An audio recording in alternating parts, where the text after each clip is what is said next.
Alright guys, so today the Nova Collective team is here with The Fanatic team. Alright, and we're at what were they? Visitors Lodge. Alright, we're at Visitors Lodge. So let's go give them a quick interview, ask about them journey, how them reach us and all of that. So first thing I gotta ask, like, who are the members of Fanatic? Alright, so you have me, Bradley. Christian. I just send the phone though. Alright, so me, Bradley, Christian, Fireman, and Damani. It's 5 of us. Alright. So how wanna come into entertainment? Like, I wanna start with all of that. So truth is, Fanatic never start off with 5 man, of course. Alright. Cool. So Fanatic never start off with 5 guys. It started off with 2, and pretty much started from high school. We came out of COVID. There was nothing really keeping, and we just had a vision to we want to keep something. And we never had the right opportunity, but when the opportunity came about, when we actually explored different venues, 100 had the best deal, and we just kept something at 100. And truth be told, I wasn't expecting much because so much things were going wrong. And I just remember on the night at Traffic Pan Hope Road, the place ram, and that's when I realized we had something special, isn't it? It's crazy. So from this out, like, the rest is history, pretty much. You can just make everybody talk. Well, ask the next question. Come inside. Alright, so how old is Fanatic? Fanatic started in 2022, July. So this makes 3, yeah. 3 years. So how many stages have you kept at this event? How much stagings? Yeah. Okay, so what happened is in 2022, you see, after the first one, everyone was asking for more, and naturally we just give them more. So we had one in August again in 2022.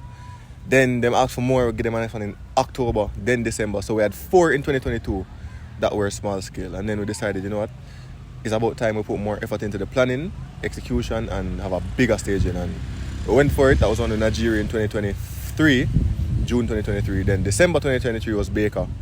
And then, yeah, we've kept it consistently twice a year since then. So we kept a next one, wow, was it last year? Yeah, last year, Roger Wild. Then Skipper, which makes 4 more. And then this one would make the 5th one. So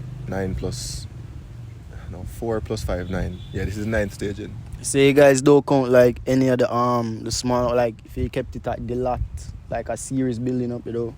Like Fanatic Fridays? Yeah. Well, okay, we add those, we can't count, but we wouldn't count those. Those are just lead up events and, things to keep the patrons engaged. Alright. So out of all the stages you've kept, right? Which one do you think individually would be a favorite, and why? For all of it. That's a good question. Alright. My favorite staging has to be... Alright, to me, my favorite staging was Baker, actually. December 2023. And the reason being is because in that moment is when I realized, oh shoot, we actually did it. In terms of, that was the biggest growth that I've seen. I remember looking at, like, I went on the stage and looked at the crowd. I just saw lights alone. Like, it was a magnet, it felt like a stadium. You get me? I said, looking at the crowd and seeing a stadium of people, you're like, oh wow. You get me? That's the first time we took the staging to a next level in terms of the build out and everything. Where was that one? That was at Ronnie Williams, but that was with Baker. First time I ever went to Ronnie Williams. So that feeling, and then when I saw the fireworks go off that we planned out, it was very good. And not to mention the sound chipped out. We thought it was the end of the entire party. And we all start like sing praises or something. I don't know, we start clap and all them thing there. And eventually the sound just boot back up and you just hear Baker voice, yo, and come back on stage, brother. My heart was down there, come back up here, then go down, then come up. It was like a roller coaster of emotions, but it worked out. It was beautiful, and it was a game changer for sure. So that's my favorite because of the journey. It's really important. You see that staging? Yeah. A lot of people do not know what happened. You see, on the morning of that party, we had no production. Our production was stuck at Zimmy, where Zimmy keep True Juice Farms or something. It was stuck in St. Catherine. The company called us and was like, yo, we can't bring it in time. These guys had to go to St. Thomas to Uncle Ronnie. What is that? Uncle Ronnie, bro. Uncle Ronnie, this random Rasta guy. I kid you not. The whole hour we make phone calls. Rastaman. They had to go to a random Rastaman and get sound system. Is that true story? We had to go, brother, you don't understand the journey. We need to make a movie about the stage in 11 there. o'clock in the morning. So much behind the scenes stuff that people don't understand. So when the sound chip out, it's because it's not the official sound we use. It was some random sound they have to pick up and use and pair it with a generator that it was never paired with before. Brother, we made it work. So trust me, nothing gonna beat the stage in there. Same day. So that entire party was built out on the same exact day. That made me know that team special, because I don't think any other team can really just do that. You get me? That's my answer though. I think that would definitely be Raja still, because in terms of aesthetic, the production was phenomenal. With the center grid, you had the food sections at the back, you had the cabanas, and just everybody, like, from as far as you look, you had people in the party and everybody was just enjoying themselves. No. That was Ronnie Williams. Yeah, that was the Raja Wild one. That's the biggest one, biggest patronage and everything. And I just remember walking up on the stage when Raja was coming on, and then I just see thousands of cameras and lights, and I'm just like, this is it. And when Raja go up there and start singing, it was just a different experience still, because the vibes of that party and the expectations, and then when Governor go on the stage after that, it just take off from there. And so that's why I think that's my favorite one still. Well, actually, this might be a bit controversial, but my favorite one has actually been Hope Gardens. Because I genuinely feel like Hope Gardens was the biggest stepping stone in terms of like stagings, in the sense that we were at Cove before and everything was already built out at Cove. We never really had to do much at Cove. To then go to Hope Gardens, where we had to build our own stage, we had to build our own cabanas, we had to get our own liquor, all of that. So I think that was really our biggest stepping stone in terms of growth. Although it may not have been the biggest in terms of patronage, like the amount of people, but I think it really took a lot more out of the team to put on that event in comparison to what we've done before. So I really think that staging really showed the most growth in the team, and I think that was my favourite. And that's the first time I remember we had Nigeria, and every time the Nigeria had, like, every time we used to go up. Yeah, I was in charge of Nigeria that staging, and I call off the man them phone. Sometimes it not ring, now it a ring, now the man them look at them and hang up. Man, think we get chopped. And then the man I link me back and say, yo, I don't know where Hope Gardens there. I say, bro, what? What you mean you don't know it there? I say, yo, like, is that... I say, brother. And then eventually, all police come for lock it off and Nigeria reach it. And then now we got started out, and then then finally Nigeria reach. And then, like, the relief in my heart was so, like, I think that's like one of my greatest feelings ever, when I finally saw Nigeria reach and the man come on the stage and you see the bag of lights in the crowd and the man come up on the stage. And that's for sure my favorite part so far, for sure. Alright, so personally, I know you guys, like, from in high school putting on events and stuff. So I know a lot of people struggle with the transition between high school to university and then to just working world, in terms of business and keeping parties and events. How would you say that, if it has, how has it affected your personal life? Okay, so it comes down to how you manage your time. I used to be up and down, and it used to be very efficient, and I kind of analyzed every single task that the party needed and determined how can we separate functions, do we need a project manager to handle this or that, and certain things come with experience. So the more that we've done stagings, we've fine-tuned where we put our energy towards, and overall now I think we just have a very efficient model that works for us. So we've built a system, and the system, it pretty much works in its own way. So we have a project manager that does the round town stuff, the permits, all of that. So I don't need to hackle up myself with that. Secondly, your life and your life goals and school, it's still important. So don't ever throw away school for something as volatile as a party market, because party market is not a thing that's stable. It takes one night of rainfall to ruin your money, to completely mash up a brand. I've seen it. I've seen so many brands die. You get me? So many brands died in the last year that people don't realize. So, it's not something to put your all into. You need to ensure that you have plan B and you have your life in order. I think parties should just be like a side quest. It's something that can expand your money, but it's not your main course. You get what I'm saying? It's not where you should put all your life into. So that's my answer. Really down to like time management and not making it a priority, because the thing with events, like him say, it's also seasonal. There's off seasons and on seasons, and then with time management, you want to really make sure, because when you get older, you have less time, less free time to do whatever you want, and so it takes away from the time we actually have to plan the event as well. We could either have gym, you have to study, you have to do all of this. The transition from high school, when you have enough free time and you can run around and do whatever you want, to college and then the working world where you don't have no summer, nothing like that for you have a month to plan. It's just every day you have to do a little bit. So it's really just managing yourself and managing your time.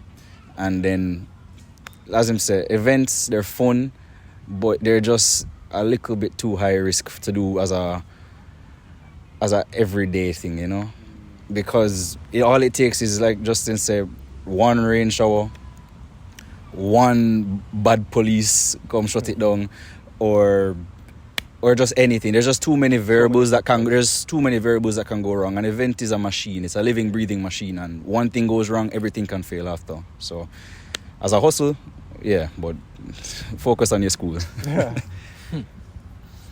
Well, they touched on most of the points already, but they're more talking about the time management part. On a more social scale though, having a party is great. As in, it's a great conversation starter. People also gain a lot more respect for you. What? What question? You want to ask? You ask how it affects your life. Oh. May I answer the question? Okay. We want to touch upon a real point. That's In terms like how people view you after. Yeah, brother. Like a difference, like the amount of girl or... Christian answer that. Yeah, so on a social scale, the party business is absolutely amazing. People, may I tell you one thing for sure, my resume is popping right now. My resume is sparkling. Because people just gain a lot more respect for you when they know that you've built a brand from the ground up to on such a scale. You can say you've had 4,000 people, you've brought 4,000 people to one spot. It's not like you're lying, it's right. Yeah, it's right. Like, and you have physical proof to show that you have done this. And I feel like a lot of people gain a lot more respect for you. And like, it's just great in conversations, And it's also one thing I can say, having a party teaches you a lot, in the sense of like they were talking about time management. You learn a lot when you're doing a party in specific, because there's also a lot of intricate details that you need to make sure that you're paying attention to, and it's just a great learning experience. And I would say that if you have an opportunity, I would say jump on it, because you try and you fail, and I just think that the best way to learn is from losing. So I have one thing. The life changes that happen, because we've experienced it, right? It's when the first Fanatic keep, or the first three, and it was like staging after staging after staging. We were high schoolers being introduced to this newfound money that we've never seen before. What could go wrong, eh? What could go wrong, brother? You give 18-year-olds you give a lot of money. What? Happens. You have 18-year-olds managing millions of dollars waiting to happen, brother. We went crazy. We floss, we braff, we went crazy. But Me and Justin had this tradition where we used to bet on how much the sales of Fanatic would do, like online. I think I spent 100k on Moet, because every single time we say, yo, you are better Moet, and we say, it's just very foolish. But guess what? Those experiences, I'm glad I experienced it from young, so that we learned how valuable or what made sense, Those things are not really valuable, and we learn that now. You're not going to see us as a club spending stupid money for no reason, you understand? Wherever I spend money, I expect a return. So, not to say like I'm going to go to a club and not drink, I still going to have a nice table and thing, but we've learned how to structure our priorities. I feel like when you're not used to money and you get introduced to it at a later stage, you're going to make some really serious mistakes in the future. We learned that lesson from early, so that's good. So now we're very smart with our money, trust me, that grow. people that make your money from early and lose it from early. Better than that happen now than in the future, yeah? Wise words from Brad himself, yeah?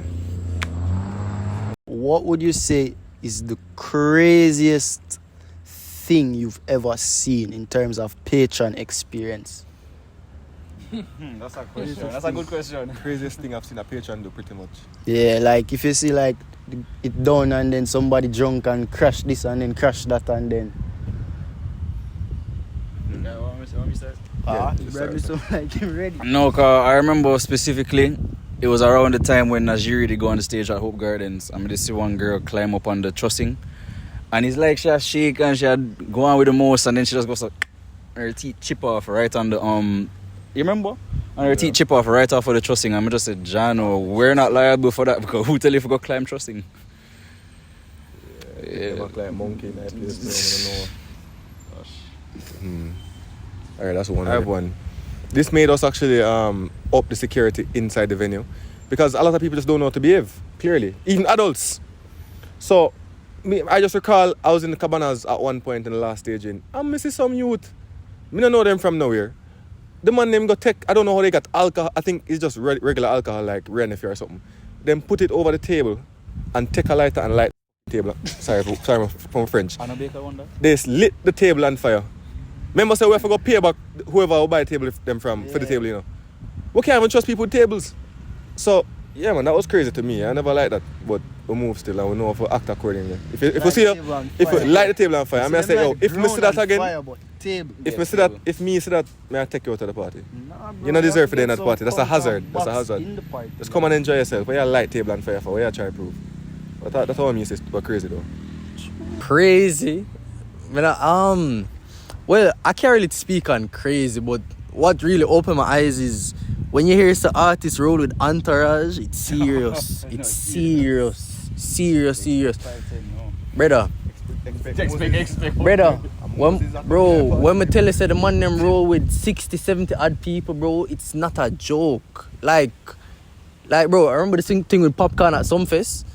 I completely understood what they were talking about. Brother, when you see 60 fucking man pull up at your gate, bro, it is ridiculous to look at all of them and you have to keep in mind, the party already full enough. And you have to go bring 60, 70 man through the fucking full party of thousands of people to the stage, brother. Them thing that crazy to me at least. How you for rolling six, bro? How you keep, bro? The man them can't know everybody name in the entourage, bro. I promise you, cannot know every single body in it, bro. Man now can see that the Fanatic brand is on a certain level, but knowing how you stay like, you know, say when I go crazy and you don't want the process to continue. So, what next you think is out there for Fanatic? What dreams and aspirations you have for it still? Alright. My dream, I can talk about my dream. My dream for Fanatic is to just be a powerhouse. What do I mean? We branch off into every single entertainment endeavor you can think of. So, you know, you're going to have a series, of course, to kind of keep the momentum going. I think we should have a beach party eventually, which is like a Fanatic like fete or something. So we've explored that idea and we're looking into it. I want to be involved in different seasons, like in the carnival season. So trust me, we have plans. I don't really want to name out everything, but we have plans and we're talking to the respective people about these things. And lastly, I want to go into different parishes. I don't want to just be Kingston now. I think we can definitely grow into Ochi and maybe in the future for sure Miami and other places. So we'll see, but it's going to grow to that level though. Yeah, really and truly, like what Justin said, can't really say too much about it, but like how me there in Miami right now, I'd love to see a Fanatic Miami. There's enough Jamaicans there, can easily make a conversation. Yeah, want to go into different parishes for sure. Probably Ochi. I don't know, probably around Westmoreland as well. That's a good option as well for the tourists them. I want it to be like, I want Fanatic to be more than just entertainment in a sense. I want it to become like a staple, like how Dream Weekend say. I want it to be that we link it to tourism and it's something that represents the Jamaican culture. We want to be a proper representation of the Jamaican culture internationally. Very important point. Let me add something quickly. It's very important that you support Jamaican cultural brands like Fanatic. We're a dancehall based party. We don't really branch off into other things. And we might have spin-offs now, but we're primarily based in Jamaican culture. It's important because if you look at the statistics now, what are the biggest events in Jamaica right now? Soca party. That's not our culture. And it's the truth. I'm not saying that it's bad. I'm not fighting against them. I really respect what I Love Soca and other people have done. But we're losing our culture by the moment and we don't realize it. Where are our artists? Our artists are international, overseas, not in Jamaica, performing at our parties, you understand? So the culture, I see dancehall culture slowly dying. Sting is done. Sting is dead. So People don't really meds it. You're pinpointing that people should show more urgency in supporting Jamaican culture, 100%. not just Caribbean. 100%, yeah. If you really want our brand to grow, if you want our economy to grow, Jamaica to grow, you need to support Jamaican brands for sure. Jamaican cultural brands is important. So that's just an observation I have. I mean, I hope that other people see it as well. But yeah, Christian. I've always had a dream of owning my own club. Like, I don't know, something about it. Like, I just like the entire. Try to watch Power, but nothing like Power, you know? Nothing like Power in that sense. But more so, I just like the idea of running and operating a club on like a nightly basis. So I have a vision for Fanatic where we branch off and, like Justin was saying, the series, but we actually own the place. So that's where my head is taking me, at least. All right, so last question now. What advice would you give to the younger generation coming up in terms of the entertainment industry overall? The number one advice I'd give any young person looking into entertainment is listen to your peers and listen to your crowd. A lot of the times we're cheap on trying to focus and build our dream when it's really not the dream of the population, and at the end of the day, they decide which party they're going to go to. They will decide what they support, and if you don't give them what they want, then you have a problem, because they're not going to support your vision and not going to come to your party, and your party might fail. I've seen it multiple times. I've seen people, it comes down to even the artist's choice. You might like this artist, but the patrons want the other. Else. I don't listen to Jamal. I don't have a problem with this. Jamal? I don't know Jamal song them like that. Crazy. Yes, I know him song that, like, I hear it, but I'm not an avid listener of Jamal. I just know him, him Dunce and 39 and whatever. Yeah, all of that. I'm not a big fan, but I respect his music. Justin, you have to change. No, but I understand. Listen to my crowd. I listen to people. I say, yo, who's the trending artist right now? You get me? I hear Toothpicks. I hear Malidan. I hear Jamal. I will link them. Malidan is flying out of the country, so we couldn't get him. We would have tried, but we couldn't. And Jamal is the next best pick, and we'll just go with him. So it comes down to listening to your patrons, and turns out we made a very good decision, because just the feedback we've been getting, they love it. People really want to see Jamal in Kingston. They haven't seen him. I think your crowd. I think any party right now that has Jamal on it is a bingo. Exactly. Definitely. So, comes down to listening to your crowd. That's my number one advice. I agree still. Listen to your crowd, because they are your brand. We are Fanatic, but our brand is our patrons. They make it possible, because we've listened to them. They say they want this. We bring it to them. They say this can't work. We're not going to force it on you for the next time you don't come. So you don't forward. I mean, so edit that out. Well, you know. Well, yeah. So it's always important. Just listen to your patrons, and I have to put emphasis on it.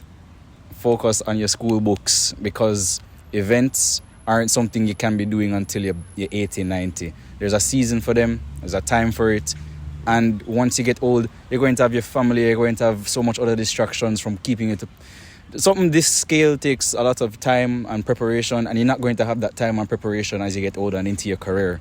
And when you get into your career, you want to have the books behind it. So focus on your education. Sure, have a little bit of fun. Test out a little bit of events. And don't overshoot. Don't look at these big events and say, yeah man, must do that first time.